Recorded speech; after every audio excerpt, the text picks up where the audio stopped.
The wheelchair rolled to a stop beside the empty table, and Jae-hyun's jaw tightened as he checked his phone for the third time in 10 minutes. No messages, no apologies, just the crushing weight of being stood up, again. The other cafe patrons tried not to stare, but he felt their pity like knives against his skin. The great Choi Jae-hyun, feared leader of the Baeko organization, reduced to waiting alone like a forgotten ghost of his former self. He was about to leave when the door chimed, and a woman entered, deep brown skin glowing under the cafe lights, natural coils framing her face, a small girl's hand clasped firmly in hers. The child's bright eyes landed on him immediately, and before her mother could stop her, she was walking toward his table with the fearless curiosity only children possessed. "Mister, why do you look so sad?" the little girl asked, tilting her head. The woman's horrified gasp followed a split second later, as she rushed forward, apologies already forming on her lips. But Jae-hyun couldn't look away from her eyes, warm, genuine, and completely unafraid of the man everyone else avoided. Imani Brooks had exactly $47 left in her bank account, a fact she tried not to think about as she pushed open the door to Moonlight Cafe with her 6-year-old daughter Aaliyah's hand warm in hers. The interview at the restaurant down the street had gone well, or at least she thought it had, but "we'll call you" rarely meant actual calls. Still, she'd promised Aaliyah hot chocolate if she stayed patient during the interview, and Imani Brooks always kept her promises to her daughter, even when keeping them hurt. The cafe smelled like espresso and vanilla, warm and inviting against the harsh Chicago October cold they'd just escaped. Imani scanned the space, noting the scattered afternoon crowd, college students buried in laptops, an elderly couple sharing a pastry, and a man in a wheelchair positioned near the window, his profile sharp and striking even in the dim afternoon light. "Mama, can I get the one with extra whipped cream?" Aaliyah tugged on her hand, bouncing on her toes with barely contained excitement. "We'll see what they have, baby," Imani said softly, guiding them toward the counter. But Aaliyah's attention had already shifted, her curious gaze fixed on the man by the window. Before Imani could stop her, her daughter had pulled free and was walking straight toward him. "Aaliyah, no," Imani started, but it was too late. "Mister, why do you look so sad?" Aaliyah's clear voice rang out across the cafe. Mortification flooded through Imani as she rushed forward. "I am so sorry. She doesn't understand. Aaliyah, come here right now." But when she reached them, the words died in her throat. Up close, the man was breathtaking. Sharp cheekbones, dark eyes that seemed to see straight through her, black hair styled with precision. He wore an expensive black suit that probably cost more than 3 months of her rent, and there was something in the way he held himself, even seated, that spoke of power barely contained. "It's all right," he said, his voice low and accented, each word carefully shaped. His gaze shifted from Aaliyah to Imani, and she felt the weight of his attention like a physical thing. "Your daughter is observant. She's also supposed to know better than to bother strangers," Imani said firmly, placing a gentle hand on Aaliyah's shoulder. "Come on, sweetie, let's order." "I'm not bothering him, Mama. Look, there's 2 cups at his table, but he's all alone. Someone left him." Aaliyah's innocent observation landed like a bomb in the quiet space. Imani's eyes darted to the table. Sure enough, there were 2 coffee cups. One barely touched, one completely full. The man's expression didn't change, but something flickered in those dark eyes. Pain, maybe, or anger. "Aaliyah, that's enough," Imani said quietly, squeezing her daughter's shoulder in warning. Then to the man, "I really am sorry. We'll leave you alone." "Wait." His voice stopped her mid-turn. "Please, sit." "Oh, we couldn't possibly." "I insist." He gestured to the empty chair across from him. "Your daughter is right. Someone did leave me. It would be—" He paused, searching for the word. "Nice to not waste the coffee I ordered for her." Imani hesitated. Every instinct told her this man was dangerous. Not in a threatening way, but in the way of expensive things she couldn't afford to break. Yet something in his expression, that carefully controlled vulnerability, made her nod. "Just for a minute," she said, helping Aaliyah into the chair before taking the other seat. "I'm Imani. This is my daughter, Aaliyah." "Jae-hyun," he said simply. Choi Jae-hyun. That's a cool name, Aaliyah declared, already warming up to him despite her mother's warnings about stranger danger. Why are you in a wheelchair? Did you hurt your legs? Aaliyah! Imani felt heat rise in her cheeks. You can't ask people questions like that. But Jae-hyun's lips curved into something that wasn't quite a smile. It's all right. Yes, I hurt my legs. In an accident. I can't walk anymore. That's sad, Aaliyah said solemnly. Then, with the lightning-fast topic changes of childhood, do you like hot chocolate? That's what I'm getting, Mama promised. I've never tried it, Jae-hyun admitted. Never. Aaliyah looked scandalized. Mama, he's never had hot chocolate. I'm sure Mr. Choi has had plenty of things I haven't, baby, Imani said gently, feeling the weight of the class difference in every word. His watch alone probably cost more than her car, back when she'd had a car. Jae-hyun's eyes found hers again, and this time she saw something sharpen in his gaze. You'd be surprised what I've missed, he said quietly. Before Imani could respond, Aaliyah tugged on her sleeve. Mama, can we get him hot chocolate too? Since his date left him? Aaliyah, we can't just… Imani started, but Jae-hyun interrupted. I would be honored, he said, his tone formal but warm. But please, allow me to buy for all of us. It's the least I can do for the company. We can't accept, Imani began, pride straightening her spine. Please. Something in his voice made her pause. I would very much like to know what I've been missing. And your daughter is right. Being alone is not how I intended to spend this afternoon. Imani looked at him.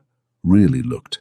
Beneath the expensive clothes and commanding presence, she saw loneliness. The kind that matched the ache in her own chest, the one she carried every day as she worked double shifts and worried about rent, and wondered if she was enough for her daughter. All right, she said softly, but just hot chocolate. We can't stay long. Aaliyah's squeal of delight made several patrons turn, but Imani barely noticed. She was too focused on the way Jae-hyun's expression softened, the careful walls cracking just enough to let her see the man beneath.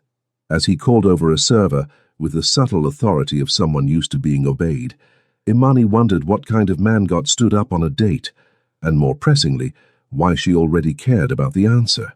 3 weeks later, Imani stared at the hospital bill in her trembling hands and felt her world narrow to a single terrifying number, $18,000. Aaliyah's emergency appendectomy had saved her daughter's life, but it had also destroyed any hope of financial stability Imani had been clinging to. Ms. Brooks? The hospital administrator's voice was sympathetic but firm. We need to discuss payment options. I understand, Imani heard herself say, though she understood nothing except that she was drowning. I'll figure something out. She left the office on shaking legs, her phone already pressed to her ear as she called her boss at the diner where she'd finally landed a job. Marcus, I know I just started, but I need to pick up more shifts, as many as you can give me. Doubles, triples, I don't care. Imani, you're already working 6 days a week. And didn't your daughter just get out of the hospital? She's staying with my neighbor. I need the hours, Marcus, please. The silence on the other end spoke volumes. I'll see what I can do. But Imani, there's only so many hours in a day. She knew. God, she knew. But what choice did she have? Her phone buzzed with a text as she headed toward the bus stop. Unknown number. Is this Imani from Moonlight Cafe? Her finger hovered over the delete button. Then, this is Jae-hyun. Your daughter left her stuffed rabbit at the cafe. The owner saved it. Imani's breath caught. She'd been so focused on Aaliyah's sudden stomach pain that night that she hadn't even realized Mr. Hoppy was missing. Aaliyah had been asking about him for days. Thank you, she texted back. I'll try to pick it up this week. The response came immediately. I have it. I asked the owner for your number. I hope that's not inappropriate. It probably was. But right now, knowing she could give Aaliyah her beloved rabbit back was the only bright spot in her disaster of a day. Can I meet you at the cafe tomorrow evening? She texted. Around 6. I'll be there. Jae-hyun arrived at Moonlight Cafe 20 minutes early, the stuffed rabbit sitting on his lap, and wondered if he'd completely lost his mind. He'd built an empire on cold calculation and ruthless efficiency. He didn't chase after women. He didn't save stuffed animals. He certainly didn't spend 3 weeks thinking about warm brown eyes and a little girl's innocent question about why he looked sad. But he'd done all of those things. "You're here early," Day, his second-in-command, noted from his position by the door. "This isn't like you." "Just drive," Jae-hyun said shortly. He knew what his men thought, that he'd gone soft since the accident, that a man in a wheelchair couldn't lead the Baco organization. There had already been whispers of challenges, rivals circling like sharks who smelled blood in the water. Let them try. He'd built his reputation on being 3 steps ahead of everyone else. The wheelchair hadn't changed that. If anything, it had made him more dangerous. He had nothing left to lose except what truly mattered. The door chimed at exactly 6 o'clock.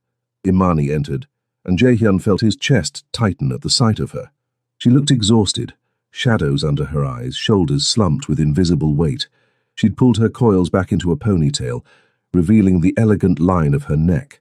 She wore the same diner uniform he'd seen through the window of Rosie's place when he'd driven past earlier, checking to make sure he had the right location. "Hi," she said softly, approaching his table. "I'm sorry. I came straight from work." "You work at Rosie's diner?" The words came out before he could stop them. She blinked, surprise crossing her features.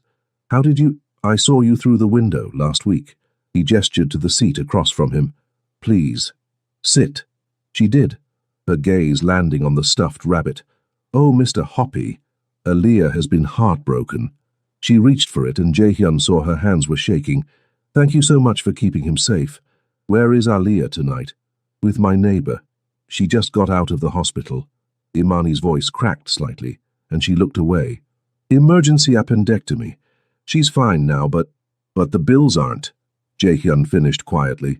Her eyes snapped to his, pride and pain warring in their depths. "I'll handle it. I'm sure you will." He studied her for a moment. "How much?" "That's not your concern." "How much, Imani?" Her name felt right in his mouth, intimate in a way that should have concerned him. She stood abruptly. "Thank you for returning, Mr. Hoppy. I should go—" $18,437. Jae-hyun watched her freeze. "That's the standard cost for pediatric appendectomy at Chicago Memorial, including 3-night stay and follow-up care. How close am I?" The color drained from her face. "How could you possibly—" "Sit down, please." He waited until she slowly sank back into the chair. "I'm offering you a job." "A job?" Her voice was flat with disbelief. "My personal assistant quit last week. She said working for me was too demanding." He kept his tone even, businesslike. "I need someone organized, reliable, and unafraid to speak their mind. Your daughter already proved you raised someone with that quality. You want to hire me because my 6-year-old asked you why you looked sad. I want to hire you because you've been working 2 jobs while raising a daughter alone, and you still took time to make sure a stranger wasn't lonely." He leaned forward. "The salary is $90,000 a year, plus health insurance that will cover Aaliyah's hospital bills." Imani's sharp intake of breath was audible. "That's, you can't be serious." "I'm always serious." Jae-hyun pulled out a business card, sliding it across the table. "Come to this address tomorrow morning at 9. We'll discuss the details." She stared at the card like it might bite her. "What's the catch?" "No catch. I need an assistant. You need money. It's a simple transaction." "Nothing is simple with men like you," Imani said quietly. "And I don't even know what you do. For all I know, you could be—" "Dangerous?" Jae-hyun supplied. "I am, but not to you. Never to you or your daughter." The certainty in his voice made something shift in her expression. She picked up the card, her fingers brushing his for a brief moment that sent electricity racing up his arm. "Why me? You could hire anyone. But I'm offering it to you." He held her gaze. "Take the night to think about it. But Imani, the hospital will start collection procedures in 30 days. You don't have time to be proud." Her jaw tightened. "I'll think about it." She stood, clutching the stuffed rabbit and his business card like lifelines. At the door she paused and looked back at him. "That woman who stood you up, she's an idiot." Then she was gone, leaving Jae-hyun alone with the ghost of her words and the absolute certainty that he'd just done something that would change everything. His phone buzzed. Text from Daug. "The park organization is making moves. They want a meeting. Jae-hyun deleted the message. Tomorrow he would deal with rivals and threats and the brutal reality of his world. Tonight, he would allow himself to imagine what it might be like to have someone look at him the way Imani had, not with pity or fear, but with something that felt dangerously like hope. Imani stood outside the glass tower in downtown Chicago, its height making her dizzy as she craned her neck upward. The address on Jae-hyun's card led here to one of the most expensive buildings in the city. She'd researched Choi Jae-hyun last night until her eyes burned. Import-export business, multiple properties, connections that made her stomach churn with warning bells she was choosing to ignore. She needed this job. Aaliyah needed this job. Pride was a luxury she couldn't afford. The lobby was all marble and chrome, intimidatingly beautiful.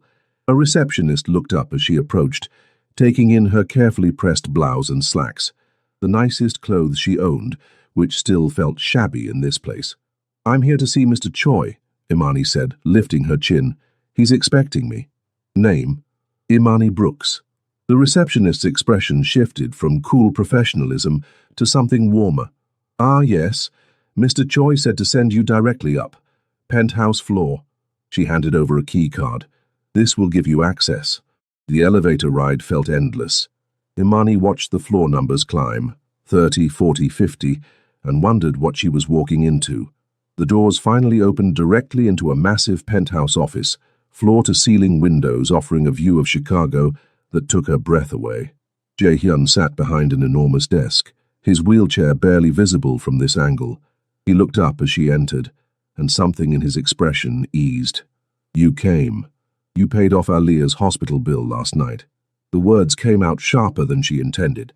"The hospital called me at 6 this morning to tell me my balance was 0. Yes, I didn't accept the job yet." "I know." He gestured to the chair across from him. "Consider it a signing bonus. You can refuse the position if you want. The bill is still paid." Imani's throat tightened. "Why would you do that?"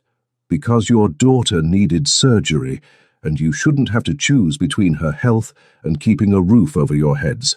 He said it like it was the simplest thing in the world. "Do you want the job or not?" She should say no. Every instinct screamed that accepting help from this man would complicate her life in ways she couldn't imagine. But she looked at him, really looked, and saw the loneliness she'd glimpsed at the cafe deeper now, like a wound that never healed. "What would I actually be doing?" she asked carefully. "Managing my schedule, taking calls, organizing meetings." He paused. "Sometimes accompanying me to events. Being present." "Being present," she repeated. "That's vague. I need someone I can trust in my space, someone who won't run when things get difficult." His eyes locked on hers. "I think you're that person. You don't know me. I know you keep promises to your daughter even when you can barely afford to. I know you stopped to sit with a stranger because your child thought he looked sad. I know you've been working yourself to exhaustion trying to hold your world together." His voice dropped lower. "I know what that feels like." The vulnerability in those words cracked something in her chest. "Okay," she heard herself say. "I'll take the job, but I have conditions." "Name them." "I pick Aaliyah up from school every day at 3:30, no exceptions. And if she's sick, I go to her, no matter what meeting you have." "Agreed. And this is purely professional, boss and employee. Nothing else." Something flickered in Jae-hyun's expression. Disappointment maybe, or relief. "Of course." "Good." Imani stood, extending her hand. "When do I start?" He took her hand, his grip firm and warm. The contact sent shivers up her arm that she absolutely refused to acknowledge. "Now, I have a meeting in an hour with some business partners. You'll sit in, take notes." "What kind of business partners?" "The kind who will test you." He released her hand slowly. "Some of them won't like that I hired you. They'll say things. Do you trust yourself to handle it?" The question was a challenge. Imani met it head-on. "I've been handling men who underestimate me my whole life, Mr. Choi. Your business partners don't scare me." "Jae-hyun," he corrected. "If we're going to work together, use my name." "Jae-hyun," she repeated, the syllables foreign but not unpleasant on her tongue. "Better." He pressed a button on his desk. "Day will show you to your office. Get familiar with my calendar." The meeting is at 11. The meeting was exactly as awful as Jae-hyun had warned. 5 men in expensive suits, their eyes tracking Imani's every move with expressions ranging from skepticism to outright hostility. She sat in the corner, laptop open, taking notes while they discussed shipping routes and profit margins and schedules that felt suspiciously vague. "This is your new assistant?" one man asked in Korean, clearly not expecting her to understand. "She's very decorative." Imani's pen stilled on the paper. She didn't speak Korean, but tone was universal. "Speak English," Jae-hyun said coldly, his voice dropping into something dangerous. "Or don't speak at all." The room went silent. The man who'd spoken flushed red. "My apologies. I meant no disrespect." "You meant exactly disrespect." Jae-hyun's hands were flat on the table, knuckles white. "Ms. Brooks is my assistant because she's competent, intelligent, and loyal. If anyone has a problem with that, there's the door." No one moved. "Good." Jae-hyun turned his attention back to the papers in front of him. "Now, about the shipment from Busan." Imani kept taking notes, but her heart was pounding. She'd expected to have to defend herself. She hadn't expected Jae-hyun to do it for her with such absolute authority that the room seemed to shrink around him. The meeting ended 40 minutes later. As the men filed out, one lingered, younger than the others, with sharp features and calculating eyes. "Jae-hyun," he said in English. "A word." "Imani, give us a moment," Jae-hyun said quietly. She stood, gathering her laptop. As she passed the younger man, he smiled at her, cold and assessing. "Welcome to the organization, Ms. Brooks. I hope you survive it." The door closed behind her, but she could still hear raised voices through the thick wood. Korean, rapid and angry. Then Jae-hyun's voice, low and deadly. "Touch her and die." Imani pressed her back against the wall, her breath coming too fast. What had she walked into? The door opened. The younger man emerged, his expression dark. He barely glanced at her as he strode past, but she felt the weight of his anger like a physical presence. "Imani," Jae-hyun's voice called from inside. "Come back in." She did, closing the door carefully behind her. "What was that about?" "Park Min-ho expressing his displeasure with my choice of assistant." Jae-hyun's expression was carved from stone. "He'll get over it. And if he doesn't, then he'll learn why challenging me is a mistake." He studied her face. "Are you afraid?" Imani thought about it. She should be. Everything about this screamed danger. But when she looked at Jae-hyun, she didn't see a threat.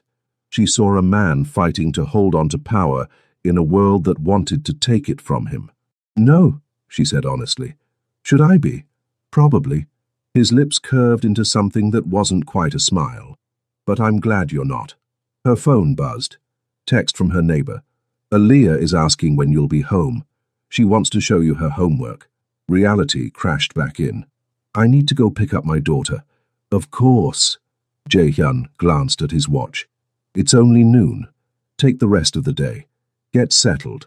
Tomorrow we'll start properly. You're paying me to work full days. I'm paying you to be present when I need you. Today your daughter needs you more." He held her gaze. "Go, Imani." She nodded, gathering her things. At the door she paused. "Thank you for what you said in the meeting. I meant every word." The intensity in his voice made her breath catch. "No one disrespects you. Not in my presence." Imani left before she could examine why those words made her heart race. But in the elevator, alone with her reflection, she couldn't deny the truth staring back at her. She was in way over her head, and the scariest part was how much she didn't want to leave. 2 months into her new job, Imani had learned 3 things about Choi Jae-hyun. He never slept more than 4 hours a night, he hated being pitied, and he was absolutely, devastatingly dangerous when someone threatened what was his. She learned that last part when Park Min-ho made his move. It started with a text message she wasn't supposed to see, Jae-hyun's phone lighting up on his desk while he was in a meeting. Imani glanced over, meaning to silence it, and froze at the preview. "Your pretty assistant's daughter goes to Lincoln Elementary. Cute kid. Be a shame if—" She grabbed the phone, her hands shaking. The meeting room was 20 feet away, visible through the glass wall. Jae-hyun sat at the head of the table, his attention focused on the men presenting shipment schedules. She couldn't interrupt, but she also couldn't breathe. Her own phone buzzed. "Unknown number, check your email." The attachment was a photo of Aliyah leaving school that afternoon, Imani's neighbor walking beside her. The angle suggested it had been taken from a car across the street. Imani's vision went red. She was halfway to the elevator before rational thought returned. She couldn't just run. She needed Jae-hyun. She needed... The meeting room door opened. Jae-hyun emerged, his eyes immediately finding hers across the office. Whatever he saw in her expression made him move faster than she'd ever seen, the wheelchair's motor humming as he crossed the space between them. "What happened?" His voice was deadly calm. "Your phone—" She thrust it at him, unable to form complete sentences. "Aliyah, they sent a photo." Jae-hyun took the phone, read the message, and went completely still. When he looked up, his eyes held something that made her understand exactly why people feared him. "Dae," he called, not raising his voice but somehow making it carry. "Get the car. Now." "Jae-hyun? Where is Aliyah now?" His focus was entirely on her, intense and absolute. "With my neighbor, at my apartment. But if they were watching the school, they won't touch her." He said it with such certainty that some of her panic eased. "I promise you, Imani, they won't touch her." "How can you be sure?" "Because Minho knows that if he does, I will burn his entire organization to the ground." Jae-hyun's phone was already at his ear, rapid Korean spilling out as he gave orders to whoever answered. Then to her, "We're going to get your daughter right now." "We? You think I'm letting you out of my sight when someone just threatened you?" His jaw was tight with controlled fury. "Get your things. We leave in 60 seconds. The car ride to her apartment took 15 minutes that felt like hours. Jae-hyun spent the entire time on the phone, his voice switching between English and Korean as he coordinated with people Imani couldn't see. She caught words like security, surveillance, and eliminate the threat. "What are you doing?" she asked quietly when he ended another call. "Protecting what's mine." The words came out before he seemed to register them. He looked at her, something raw in his expression. "I mean, I know what you meant." Her voice was barely a whisper. When they arrived at her building, a weathered 3-story walk-up in a neighborhood that Charity called up and coming, Jae-hyun stared at the crumbling steps with barely concealed frustration. "How do you—" "I carry you," Dae said simply from the driver's seat, "or we call Miss Brooks's neighbor down." "No." Imani was already out of the car. "I'll get Aliyah. You two stay here where people can see you. If they're watching, let them see we're not afraid."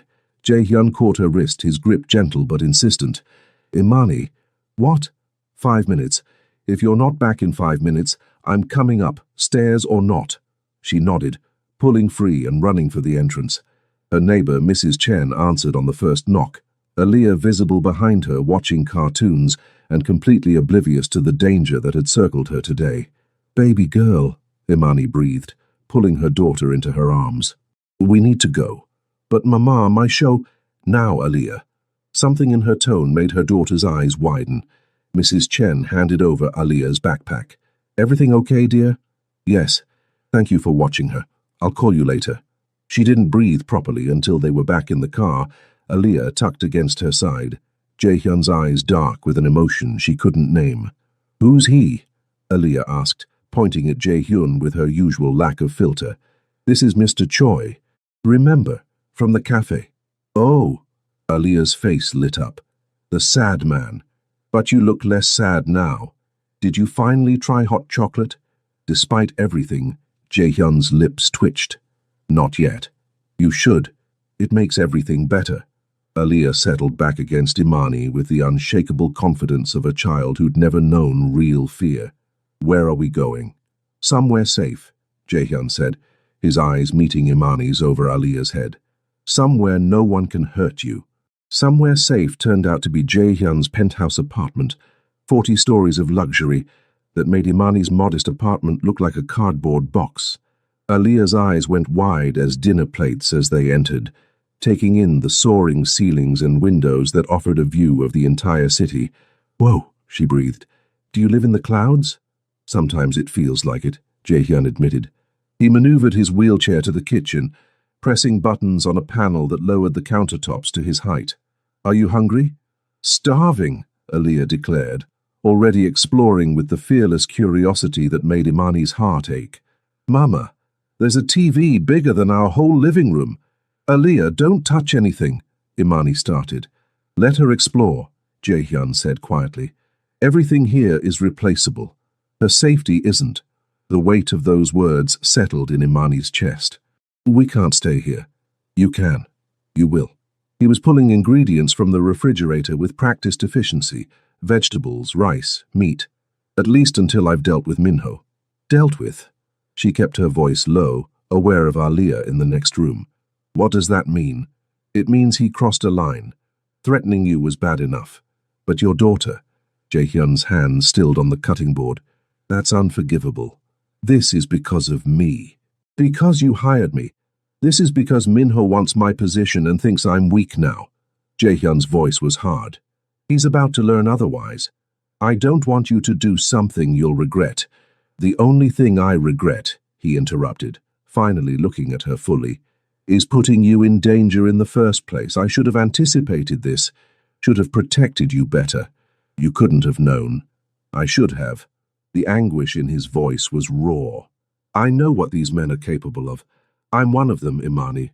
Or I was before—" He gestured to the wheelchair with barely contained bitterness.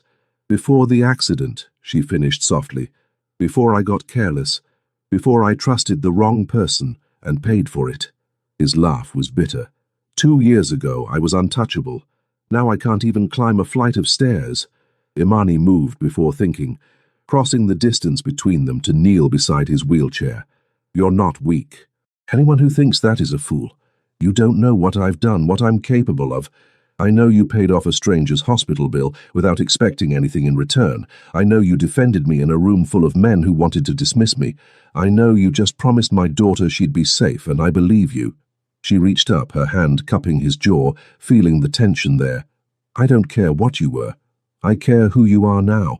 Jae-hyun's hand came up to cover hers, his fingers trembling slightly. "You should run from me. I'm a single mother with $47 to my name, and a daughter who needs stability.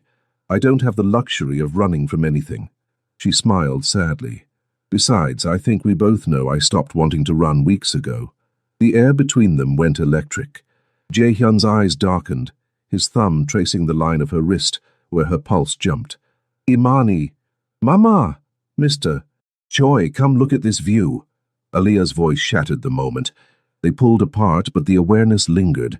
As they joined Aaliyah at the window, watching the city lights spread out beneath them like a carpet of stars, Imani felt the shift in her chest. The moment when everything changed from temporary to something far more dangerous. She was falling for him. For the lonely man in the wheelchair who fought to maintain power in a world that wanted to take it from him. For the person who saw her not as a burden or a charity case, but as someone worth protecting. And judging by the way Jae-hyun's hand found hers in the darkness, the way his fingers laced through hers with possession that felt like a promise, she wasn't falling alone. The war with Park Min-ho lasted 3 days. Imani didn't see most of it. Jae-hyun insisted she and Aaliyah stay in the penthouse under guard while he handled things. But she heard the whispers from Dae and the other men who rotated through, providing security. Shipments intercepted, accounts frozen, allies turned. By the time Jae-hyun returned on the 4th morning, looking exhausted but grimly satisfied, Minho's organization was in shambles. "It's done," he said simply, finding Imani in the kitchen where she was making breakfast for Aaliyah. "He's gone. No one will threaten you again." "Gone where?" she asked carefully. "Does it matter?" "Yes." She set down the spatula, turning to face him fully. "Because if you killed him, I need to know what that makes me. Staying here, accepting your protection." "I didn't kill him." Jae-hyun's voice was flat. "But I made it clear that if he ever sets foot in Chicago again, I will. He took what he could carry and fled to the West Coast. He won't be back." Relief and something darker twisted in Imani's gut. All because he threatened me? All because he thought he could take what's mine? The possessiveness in his voice should have scared her. Instead, it made heat coil low in her belly. You and Aliyah are under my protection now. Anyone who wants to harm you will have to go through me first. We're not yours, aren't you? He moved closer, the wheelchair nearly silent on the hardwood floor. Tell me you don't feel this thing between us. I work for you. Fuck the job. The curse, so unlike his usual controlled speech, made her breath catch. Tell me I'm imagining the way you look at me, the way you touch my hand when you think I won't notice. Tell me you don't lie awake at night wondering what it would be like. I can't. The admission tore from her throat. I can't tell you that because it would be a lie. His eyes blazed. Then what are we doing, Imani? What is this dance we're performing? I don't know. She pressed her hands to her face. You're my boss. You paid off my daughter's hospital bills. You're dangerous and powerful and everything my life isn't, and you what? I care about you, she whispered. More than I should. More than is smart. Jae-hyun reached out, his fingers wrapping around her wrist and tugging her closer, until she was standing between his knees, his face level with her stomach. I haven't been able to stop thinking about you since that day in the cafe. Since your daughter asked me why I looked sad, and you apologized for something that was the only real moment I'd had in months. Jae-hyun, I was drowning before you, in bitterness and anger and the absolute certainty that my life was over, that I was useless. His hands moved to her hips, holding her in place. Then you walked in with your pride and your strength and your ridiculous daughter who has no sense of self-preservation, and suddenly I had a reason to wake up in the morning. Tears pricked Imani's eyes. This is crazy. We barely know each other. I know you take sugar in your coffee but never cream. I know you sing off-key in the mornings when you think no one's listening. I know you'd burn the world down to protect Aliyah, and you're the only person besides me who doesn't flinch when I lose my temper. His voice dropped lower. I know that when you smile at me, really smile, not that polite professional thing you do for everyone else, I feel like maybe I'm not broken after all. You're not broken, she said fiercely, her hands coming up to frame his face. You're the strongest person I've ever met. Then let me be strong for you, for both of you. His hands tightened on her hips. Stay here, not as my employee, not as someone I'm protecting. Stay as mine. I have a 6-year-old daughter, who I would give my life to protect, who already has more courage than most of my men. A smile ghosted across his lips. She asked me yesterday if I was going to marry you. Imani's breath caught. What did you tell her? That I was working on it. You're insane. Probably. He tugged her closer still, until her forehead rested against his. But I meant what I said in the car. You're mine now. Both of you. I just need you to say yes. Say yes to what? Moving in, dating? What exactly are you asking? Everything. The word was a vow. I'm asking for everything, Imani. Your trust, your time, your heart, if you'll give it to me. I'm asking you to take a chance on a man in a wheelchair who deals with criminals and can't protect you the way he wants to, but will die trying anyway. Stop. She pulled back enough to meet his eyes. Stop talking about the wheelchair like it defines you. You're Choi Jae-hyun. You're brilliant and fierce and yes, a little bit terrifying. You run an empire from that chair. You took down a rival organization in 72 hours. You make my daughter laugh and you make me feel... Her voice cracked. You make me feel like maybe I'm not alone anymore. Something raw and vulnerable crossed his expression. You're not. You'll never be alone again. Promise? I promise. He leaned forward, his lips brushing her forehead in a gesture so tender it shattered something in her chest. You saved my life that day in the cafe. Now let me spend the rest of mine making sure you never regret it. Mama! Aliyah's sleepy voice broke through the moment. Why are you crying? Did Mr. Choi make you sad? Imani laughed through her tears, pulling back to look at her daughter standing in the doorway, Mr. Hoppy clutched in one hand. No, baby. I'm happy. Oh, Aliyah padded over, inserting herself between them with the presumption of childhood. Good, because I like him, he's nice. Am I? Jae-hyun's voice was amused. Yeah, you give good hugs, and you don't get mad when I ask questions. Aliyah looked up at him seriously. Are you gonna be my daddy now? The question hung in the air. Jae-hyun's eyes found Imani's, asking permission. She nodded, barely able to breathe. I'd like that, he said quietly. If your mama agrees. She agrees, Aliyah announced confidently. She's been staring at you all googly-eyed for weeks. It's gross. Aaliyah! Imani felt her cheeks burn, but Jaehyun was laughing. Real, genuine laughter that transformed his face into something beautiful. He pulled Aaliyah into his lap, then reached for Imani's hand, tugging her down until she was perched on the armrest, his arm wrapped around her waist. "There," he said, looking between them with something like wonder. "This is what I've been missing. This is what I thought I'd never have." Imani leaned into him, letting herself believe for the first time that maybe happy endings weren't just for other people. "We're a lot of work." "Good." His lips brushed her temple. "I like a challenge. And we're a package deal. If you want me, you get Aaliyah too. Already established." His arm tightened possessively. "Both of you. No negotiations." "What if I snore?" Aaliyah piped up. "Then I'll get earplugs." "What if Mama burns dinner? Then we'll order takeout." "What if—" "Aaliyah," Imani interrupted gently. "I think we've established Mr. Choi isn't going anywhere." "Jaehyun," he corrected. "And you're right, I'm not." He looked at Imani with an intensity that stole her breath. "You're stuck with me now, both of you." Later, after Aaliyah had been coaxed back to bed and they were alone again, Jaehyun pulled Imani onto his lap properly, one hand cupping her face with the reverence usually reserved for something precious. "I need to tell you something," he said quietly, "about the accident, about why I'm in this chair. You don't have to—" "I do." His thumb traced her cheekbone. "If we're doing this, if you're really staying, you need to know what you're getting into." So she listened as he told her about the rival gang, the ambush, the moment his car went off the bridge and his spine shattered, about waking up in the hospital to find half his organization gone, vultures circling his territory, everyone certain he was finished. "They were wrong," Imani said fiercely when he was done. "Maybe, but I'm not the man I was." "Good." She kissed him then, hard and sure, swallowing his protest. When she pulled back, his eyes were dark with want. "Because the man you were wouldn't have saved a stuffed rabbit for a little girl, wouldn't have defended me in front of his entire organization, wouldn't have looked at me like I'm something precious instead of convenient." "You are precious," he said roughly. "You're everything." "Then show me." Her voice dropped to a whisper. "Show me what it means to be yours." His hand slid into her hair, tugging her back down until their lips met again.